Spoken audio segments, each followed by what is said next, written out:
రాష్ట్రంలో ఈ ఏడాది ఇంటర్ అడ్మిషన్లను యథావిధిగా కొనసాగించనున్నట్లు ప్రభుత్వం ప్రకటించింది. పాఠశాల విద్యలో ఇంటర్మీడియట్ని విలీనం చేసే అంశంపై అధికారులతో సమీక్షించిన సీఎం రేవంత్ రెడ్డి ఈ ఏడాది ఇంటర్ ప్రవేశాలు చేపట్టాలని అధికారులను ఆదేశించారు. ప్రవేశాలకు సమయం తక్కువగా ఉండడం సహా ఇంటర్ను పాఠశాల విద్యలో విలీనం చేసే ప్రక్రియకు సాంకేతిక సమస్యలు అడ్డుగా ఉండటం వల్ల విద్యార్థుల ప్రయోజనాలకు భంగం వాటిల్లకుండా వెంటనే ప్రవేశాల ప్రక్రియ చేపట్టాలని సీఎం సూచించారు. పాఠశాల విద్యలో విలీనంపై సాంకేతిక సమస్యలను క్షుణ్ణంగా అధ్యయనం చేయాల్సి ఉన్నందున ఈ ప్రక్రియను తాత్కాలికంగా వాయిదా వేయాలని నిర్ణయించారు.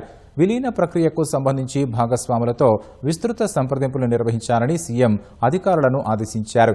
ఈ అంశంపై తెలంగాణ ఎడ్యుకేషన్ పాలసీపై నియమించిన కమిటీ అధ్యయనం చేసి నివేదిక సమర్పించాలని సూచించారు. అనంతరం శాసనసభలో చర్చించి తుది నిర్ణయం తీసుకుందామని ముఖ్యమంత్రి స్పష్టం చేశారు. ఈ నేపథ్యంలో ఈ ఏడాది యథావిధిగా ఇంటర్ అడ్మిషన్ల ప్రక్రియ కొనసాగుతుందని తెలంగాణ ప్రభుత్వం ప్రకటించింది.